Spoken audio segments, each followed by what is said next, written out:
Romanos capítulo 1, versos 21 ao versículo 23. Diz assim a gloriosa palavra do Senhor: porquanto, tendo conhecimento de Deus, não glorificaram como Deus, nem lhe deram graças, antes se tornaram nulos em seus próprios raciocínios, obscurecendo-se-lhes o coração insensato, e julgando-se por sábios, tornaram-se loucos, e mudaram a glória do Deus incorruptível, em semelhança da imagem do homem corruptível, bem como de aves, quadrúpedes e répteis. Até aqui a palavra do Senhor. Oremos. Santo e maravilhoso Deus, nós te rogamos nesse instante que o Senhor nos ilumine, para então ouvirmos a tua voz, para ouvirmos a tua palavra. Ilumine, Senhor Deus, cada mente e coração deste lugar, para que teu Espírito Santo possa edificar essa palavra no corpo de Cristo. Louvamos o teu nome, Deus, e te agradecemos por ter a rica oportunidade de ter o livre acesso à tua palavra. Louvamos o teu nome, Deus, em nome de Jesus. Assim te oramos. Amém. Amém. Amados irmãos, hoje nós daremos continuidade à nossa série de sermões na carta de Paulo aos Romanos. E nesses versículos que nós acabamos de ler, vemos aqui uma explicação que o apóstolo Paulo tem dado à igreja de Roma a respeito da condição humana. E como vimos outrora, em outros sermões dessa série de exposições, o objetivo de Paulo é convencer a igreja de Roma de que é necessário pregar o evangelho aos pagãos e levar o evangelho até a Espanha, se assim possível. Esse era um dos objetivos dele: ir para Roma, pegar um financiamento, talvez ali em Roma, com a igreja, e partir para a Espanha, uma região que talvez nunca chegou o evangelho. E essa era a proposta, o objetivo do apóstolo Paulo. Paulo quer lá pregar o evangelho. E naquela época, meus irmãos, seria possível imaginar que as pessoas que nunca tivessem ouvido da palavra do Senhor, ouvido sobre Cristo, sobre o evangelho, ou que nunca teve contato com a lei de Moisés, seriam consideradas inocentes, talvez, no dia do juízo. Afinal, com base em que Deus ia julgar o porquê dessas pessoas. Qual seria a base de julgamento? Muitos ainda hoje pensam dessa mesma maneira. Seria Deus justo em condenar os indígenas? Seria Deus justo em condenar os berberes? Seria Deus justo condenar povos isolados, que estão lá nos polos, na Sibéria? O meu pai perguntou, né? Seria Deus justo condenar uma nação? O problema com essa forma de pensar, meus irmãos, é que ela não dá base para o trabalho missionário da igreja, por exemplo. Pense em uma tribo lá no interior da Amazônia, uma tribo muito difícil do acesso, cujo membro ali nunca ouviu falar de Jesus, mas tem sua religião, tem os seus deuses, praticam os seus costumes. E segundo essa linha de raciocínio, eles estão salvos. Por quê? Porque eles não conhecem a lei, não conhecem o evangelho. Deus não poderia perguntar a eles o porquê de não terem aceitado a Cristo, porque nunca ouviram falar de Cristo. Então, se um missionário chega então nessa tribo, fala de Jesus, a metade da tribo aceita Jesus e a outra metade não, o que foi que acabou de acontecer? O missionário acabou de condenar metade da tribo para o inferno e a outra metade para o céu. Mas antes seria melhor que essas pessoas todas iriam para o céu, porque nunca ouviram falar do evangelho, nunca ouviram falar de Cristo. Por essa visão, meu irmão, seria melhor que o missionário nunca tivesse ido até aquela tribo. E por essa razão o apóstolo Paulo começa a carta falando do estado real da condição de toda a humanidade. A situação de todos, meus irmãos, é de condenação. A situação dos povos indígenas, a situação dos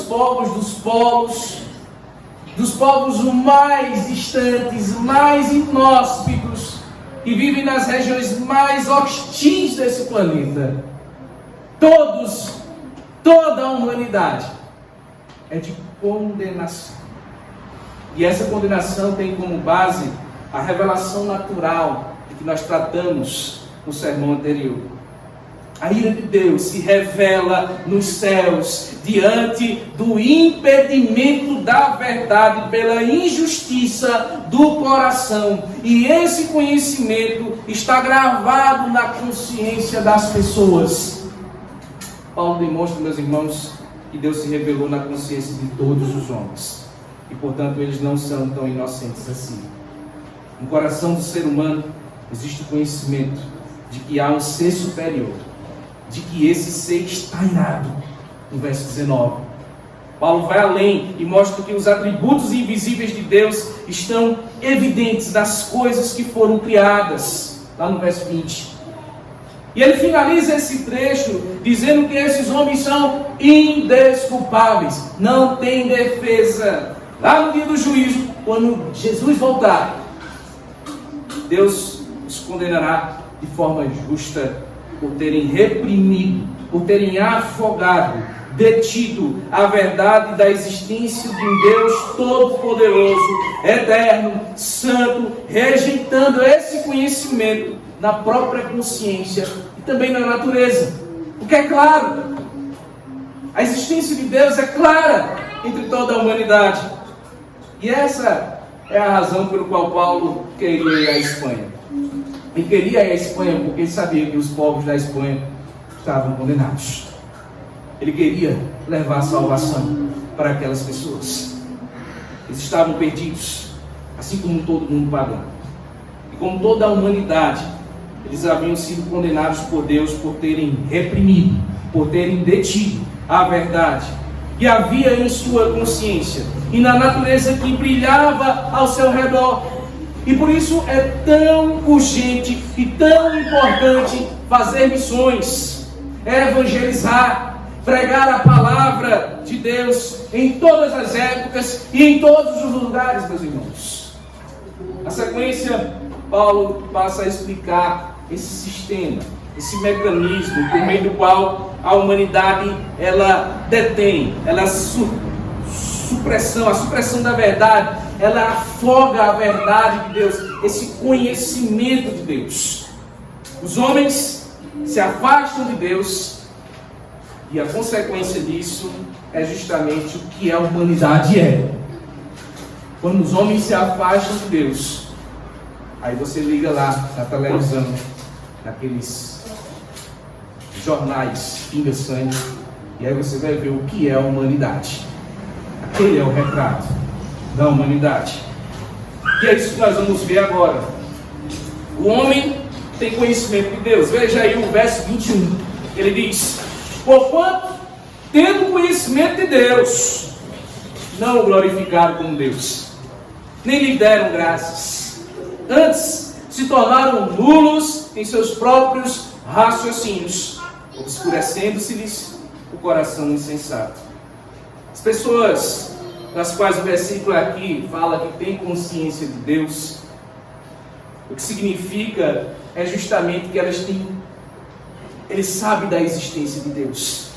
Elas têm consciência de que existe um Deus. E de que esse Deus é algo totalmente distinto, diferente de nós. Todo ser humano detém esse conhecimento a qual chamamos na teologia de imagem de Deus. O homem foi criado segundo a imagem e o quê? Semelhança de quem? De Deus. De Deus. Todo mundo carrega consigo e transmite essa imagem de Deus. Seja aquele lá mais isolado do mundo, que está lá naquela tribo, naquele povo, naquela nação que nunca ouviu falar de Jesus. Seja aqui, cada um de vocês está ouvindo agora a palavra. O ateísmo, meus irmãos, que nada mais é do que virar as costas para Deus, não é algo natural.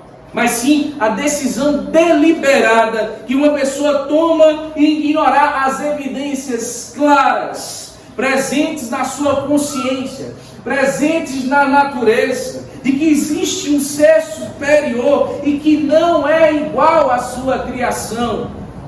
Ninguém poderá alegar ignorância lá no dia do juízo. Ninguém pode chegar para Deus no dia do juízo: Deus, eu não sabia que tu existia.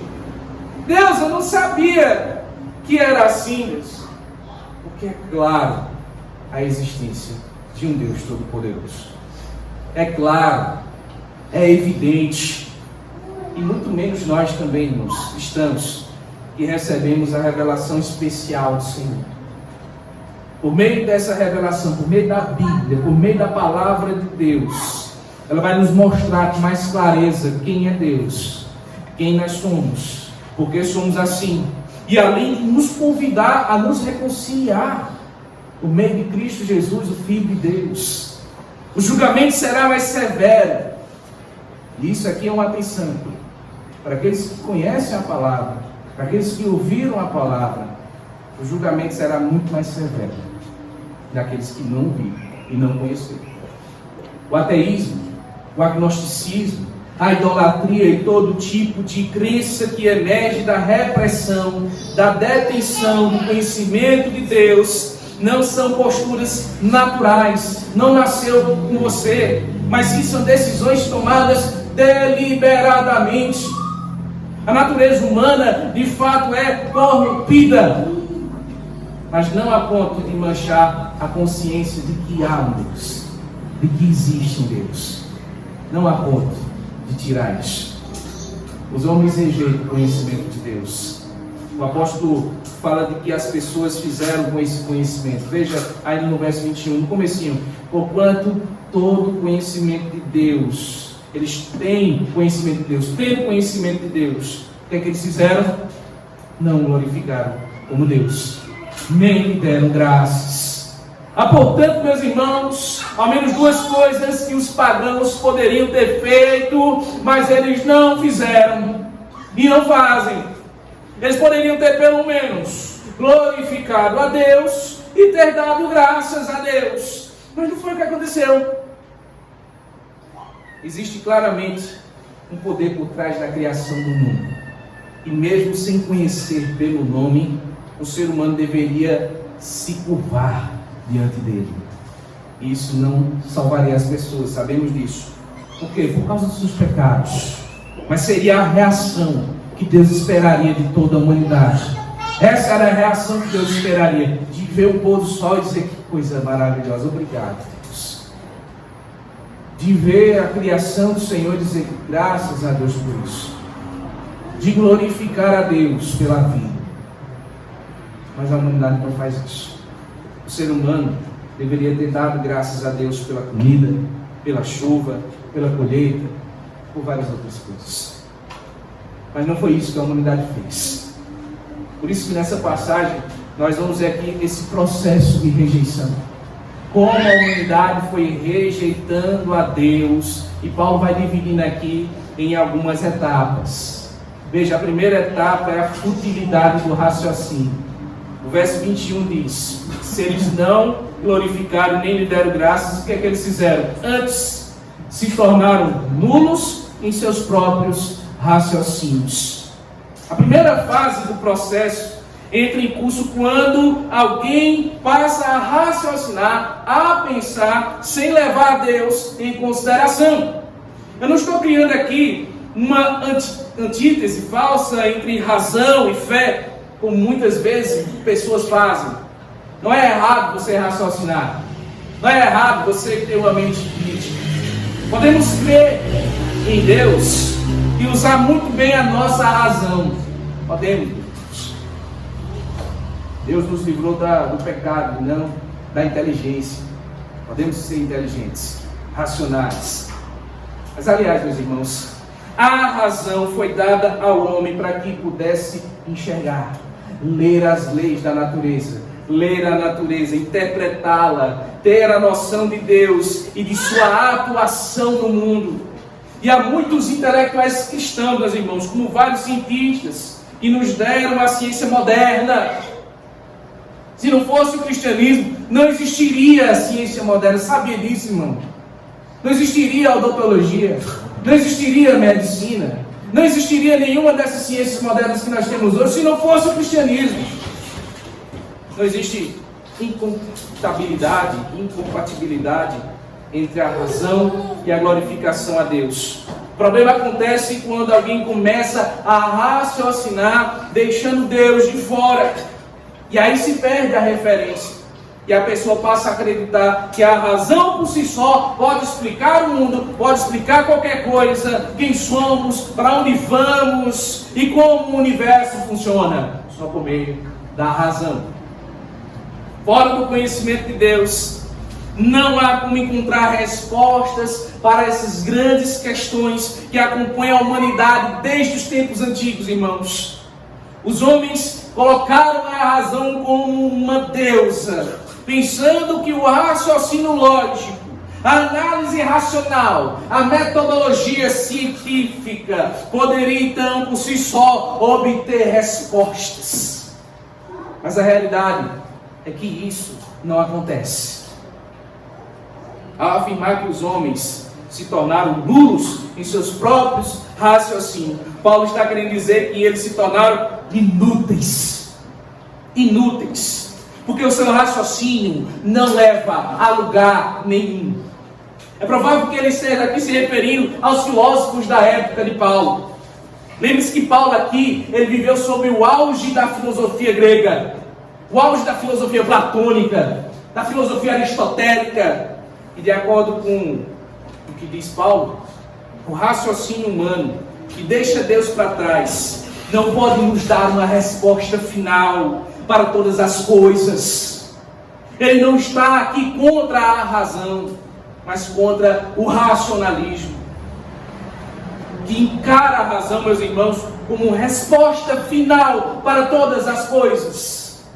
Há alguns séculos, 200, 300 anos por aí, surgiu um movimento na Europa chamado de Iluminismo. Talvez os irmãos já ouviram falar desse movimento. Esse movimento se levantou contra todo tipo de religião, contra o controle da igreja nas universidades. E por esse movimento, o homem queria ser o próprio rei, se libertar das amarras da religião, da fé. E com isso surgiu o racionalismo, o empirismo, o evolucionismo, homens como Hegel, como Karl Marx, formulando então as suas teorias de como funciona a história da humanidade. Mas para onde tudo isso levou, irmãos? Para onde isso levou? Até hoje nós não temos resposta, baseadas apenas na razão, para questões que ainda intrigam a humanidade. Darwin, por exemplo, Charles Darwin, já ouviram falar desse rapaz, né?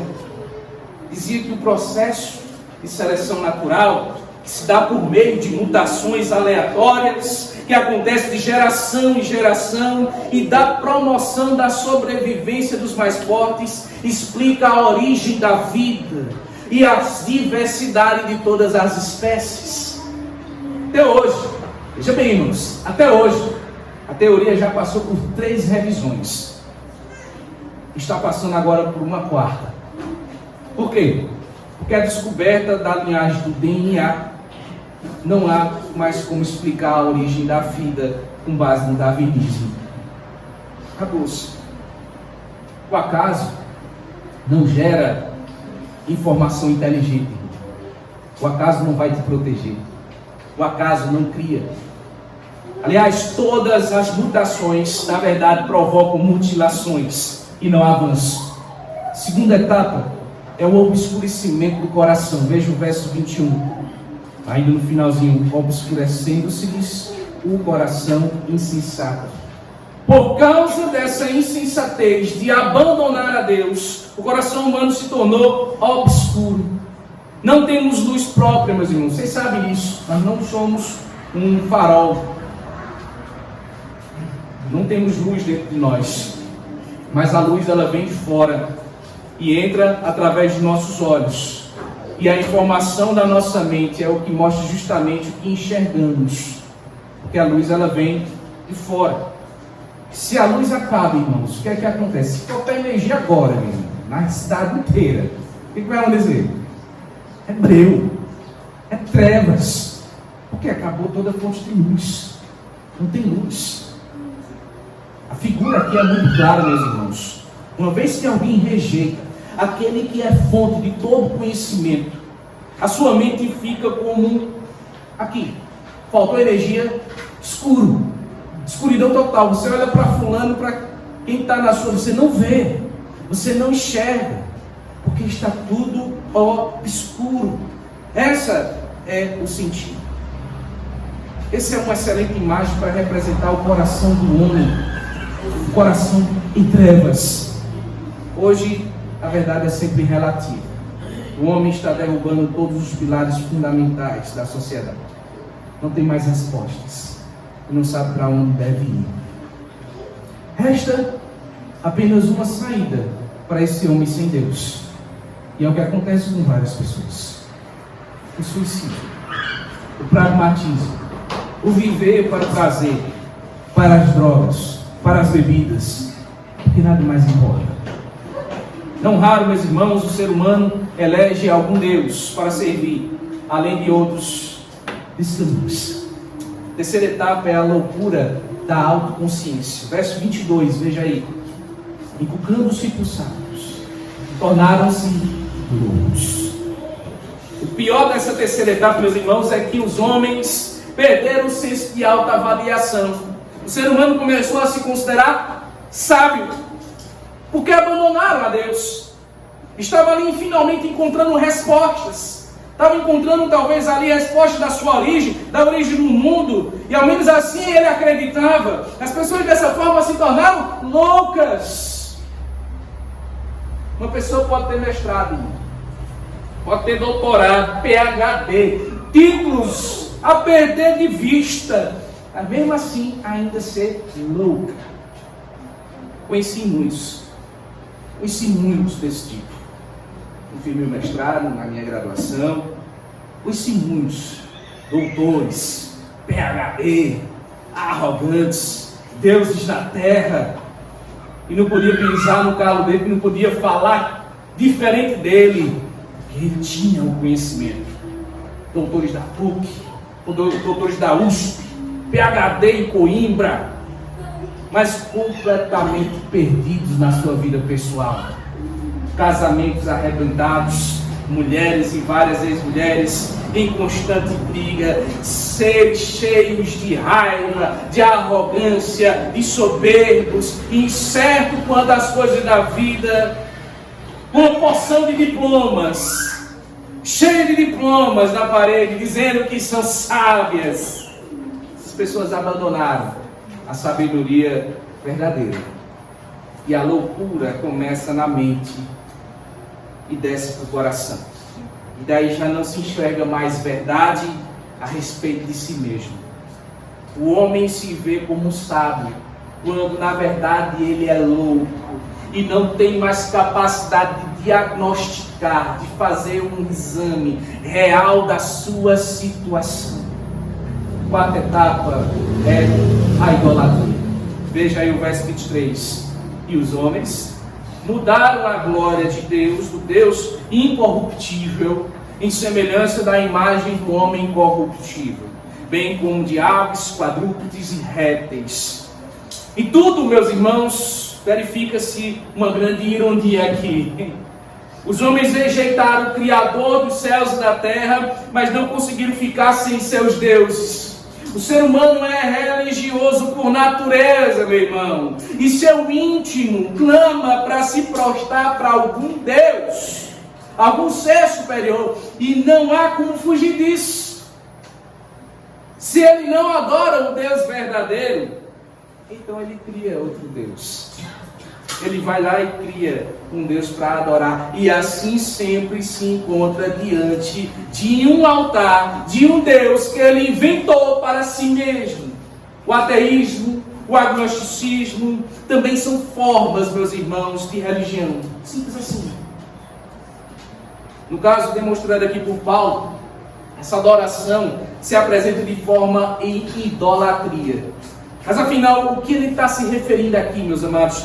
Ao fato de que o mundo pagão todo se tornou idólatra.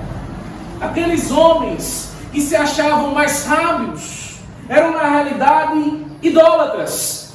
Paulo havia visitado Atenas. Atenas, lá na Grécia, meus irmãos, era a capital intelectual do mundo. Só tinham os tampas, só tinham os filósofos, os sábios daquele mundo. Mas o que é que Paulo viu lá? Um altar em cada esquina, e tinha até um altar que dizia ao Deus desconhecido. A idolatria, conforme afirma Paulo, é o resultado da rejeição a Deus. Quando rejeitamos o conhecimento de Deus, o homem cai em idolatria. Se você rejeita o Deus único e verdadeiro, você vai acabar na sombra de um Deus falso, um falso Deus qualquer. E a verdade é que, quer seja verdadeiro, quer seja falso, ninguém fica sem um Deus. O que Paulo quer dizer aqui, ele deixa explícito a bobagem de trocar, a troca que o homem faz. A troca que o homem faz é trocar o Deus glorioso, o Deus incorruptível, por uma criação caída, corruptível. O homem começa a adorar homens, o homem começa a adorar animais, bestas. A glória de Deus foi trocada pela imagem da imagem de uma imagem. Já parou para pensar nisso, meu querido? O homem é a imagem que reflete a imagem de Deus. E os homens adoraram, então, portanto, uma imagem que é criada a partir de uma imagem que reflete a imagem de Deus. Quando abandonamos a verdade, é isso que acontece. Porém, não devemos cair no erro de pensar que essas religiões que são criadas são expressões genuínas, inocentes das pessoas que querem adorar um Deus, mas não sabem qual é o Deus verdadeiro. Porque todas as religiões levam para Deus. Já ouvi muito isso até de crente. Gente que diz crente, né? Porque todas as religiões, pastor, levam para Deus. Porque todas as religiões, irmão, é muito comum pensar nessa sinceridade do coração das pessoas, porque toda religião se sincera, está certa. Paulo, porém, vê aqui como uma expressão da rebelião contra a verdade de Deus. A natureza e a consciência nos dizem que Deus não é uma árvore, que Deus não é uma vaca, que Deus não é um boi, que Deus não é um rio, que Deus não é o planeta. Não há religião verdadeira, sincera e inocente. Nesse versículo, Paulo está se referindo às religiões da sua época. César, Faraó, seres humanos que eram adorados lá em Roma como deuses. Faraó, que era adorado como um deus lá no Egito. A adoração do pássaro íris, ao touro ápis, ao crocodilo lá do rio Nilo. A relação dos animais e homens aqui, sendo adorados no mundo todo aqui, é imensa. Você vai lá para a Índia, meu irmão, o povo mata um ser humano, mas mata uma vaca. Por quê? Porque é deusa.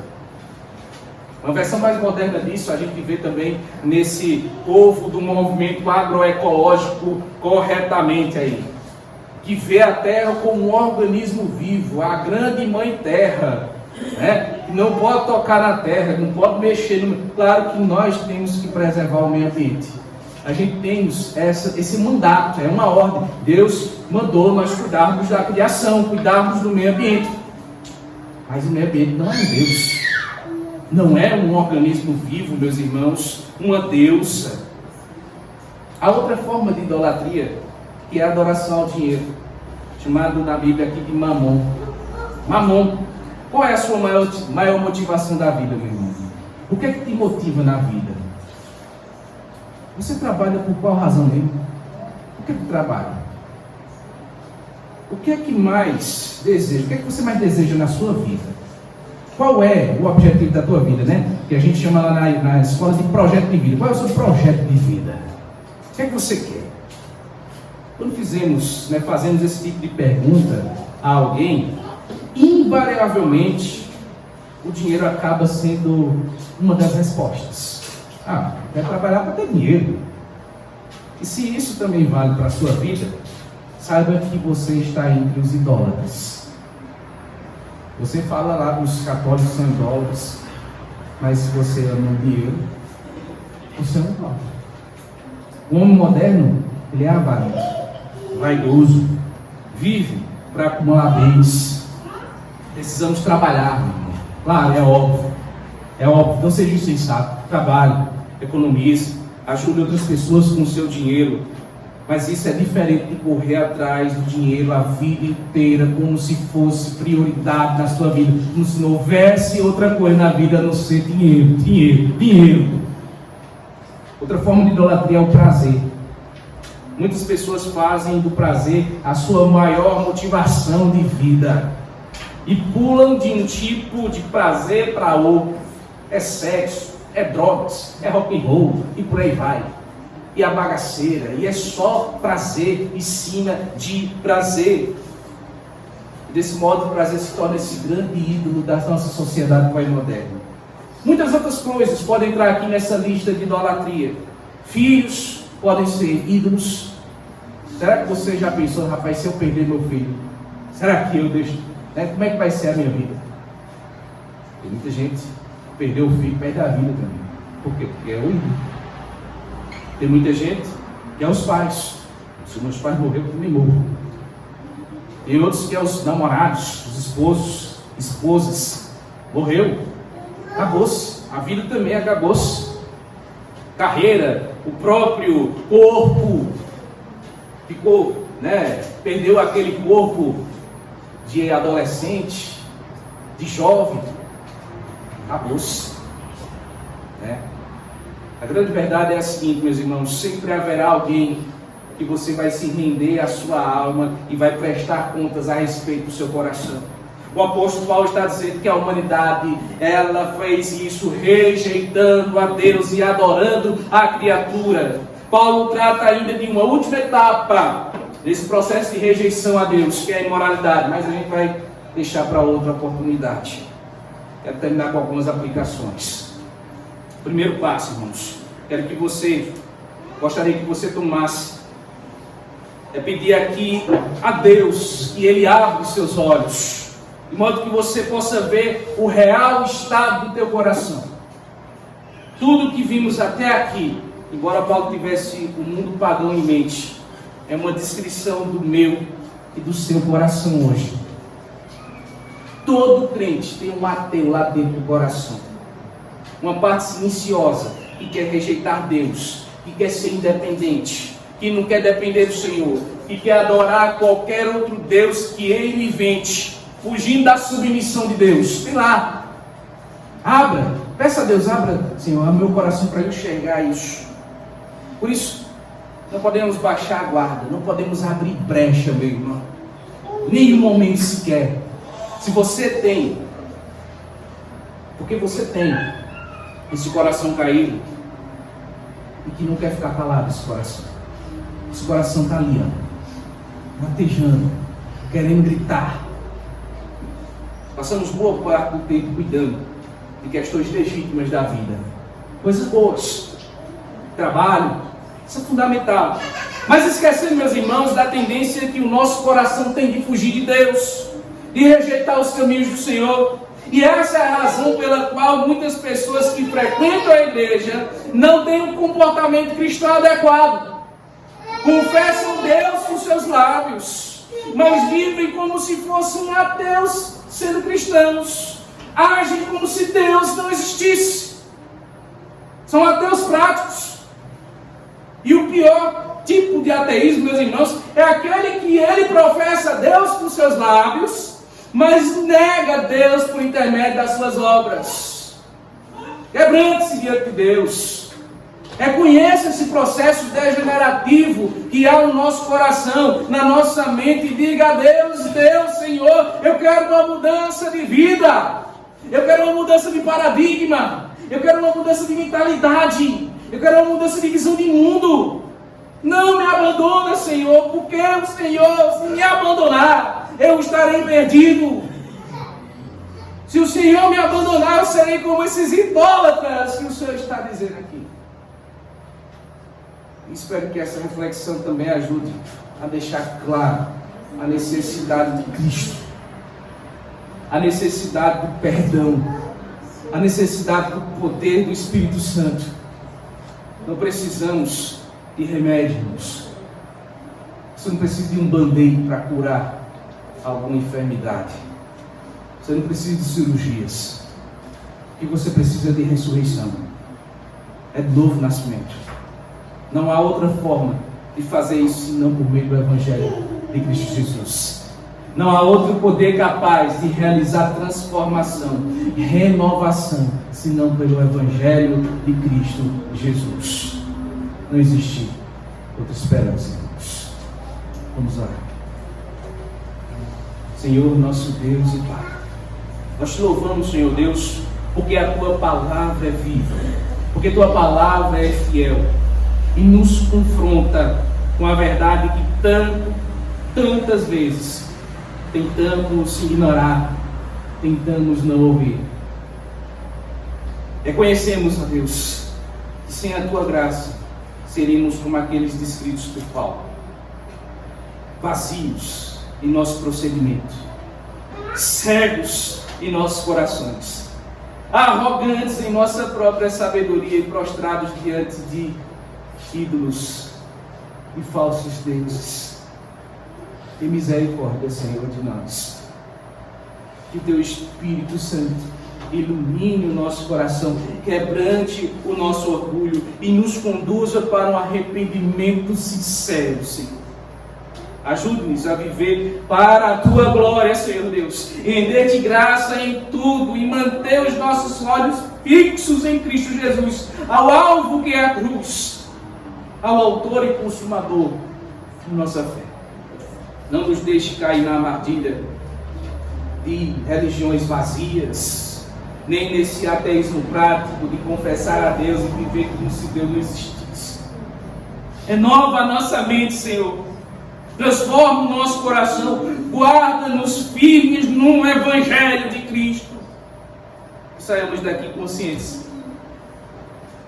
Saímos aqui conscientes, Deus, da nossa total dependência de Ti, porque dependemos do Senhor.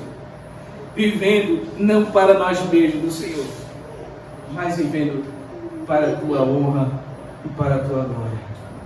Nós te oramos, Senhor Jesus, em nome de Jesus. Amém. Amém. Amados, nós agradecemos a todos os irmãos, agradecemos a Deus por essa oportunidade. E nós iremos partir para um momento sublime, um momento solene. Nós hoje de manhã, nós tivemos eleição para diácono.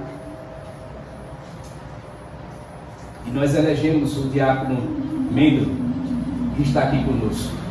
Nós convidamos o irmão para estar aqui à frente, para então fazermos uma oração, apresentá-lo à igreja. O nosso novo diácono. Temos o diácono Narciso, o diácono Juan, o diácono Roseleno. Nós temos agora o diácono Mendro, conhecido também como Branco. Então, os irmãos podem chamar de Branco, né, irmão? Fica à vontade, né?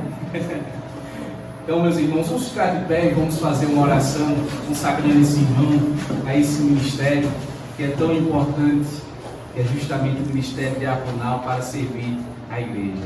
Amém? Amém. Oremos ao Senhor. Santo e soberano Deus, nós te agradecemos por esta rica oportunidade que o Senhor nos concedeu de elegermos dessa igreja local, eleger um novo diácono para servir-te, Senhor Deus, para servir esta igreja, o diácono Mendro. Abençoa, Deus, este homem, fortifica este homem, que passou por tantas dificuldades, ó Deus, que passou por tantos desafios nesta vida. Nós sabemos, ó Deus, dos desafios, nós sabemos, ó Deus, de toda a sua história, de toda a sua recuperação, de sua restauração. Um homem que viu a morte de perto, mas que hoje está vivo para a glória de Deus. Abençoa, Deus, este homem. Que o Senhor, ó Deus, fortaleça. a sua vida, o seu ministério, hoje aqui diácono desta igreja, onde outrora já foi diácono, já foi empossado, já foi colocada as mãos, e assim ele recebeu esse ofício como sendo de fato um ofício desta igreja, da igreja de Cristo Jesus, de ser servo do Senhor, de ser servo desta igreja. Abençoa este homem, seu ministério, sua família, sua esposa, seus filhos. Cuida, Senhor Deus, dele. Consagra para este ministério, Senhor Deus, para que ele exerça da função, da melhor forma possível, essa função do qual é essencial, Senhor Deus, para a ajuda dos necessitados, para a ordem do culto, para a manutenção do templo, para então, ó Deus, ajudar e auxiliar o anjo da igreja, o pastor da igreja e toda a liderança na manutenção e na administração desta igreja. Abençoa, Senhor Deus, este homem. Abençoa o diácono Mendo, que ele possa cada dia mais ser fortalecido em Cristo Jesus. E o Senhor, ó Deus, possa também iluminar toda a igreja, para que possa o ajudar a estar cada dia mais inserido, acolhido, abraçado, confortado por cada um dos membros desta igreja. Abençoa, Senhor Deus, que o Senhor coloque em nossos corações a disposição de servir-te. Em nome de Jesus, assim te oramos. Amém. Amém. Tiago, Deus te abençoe. Deixa eu dar um abraço.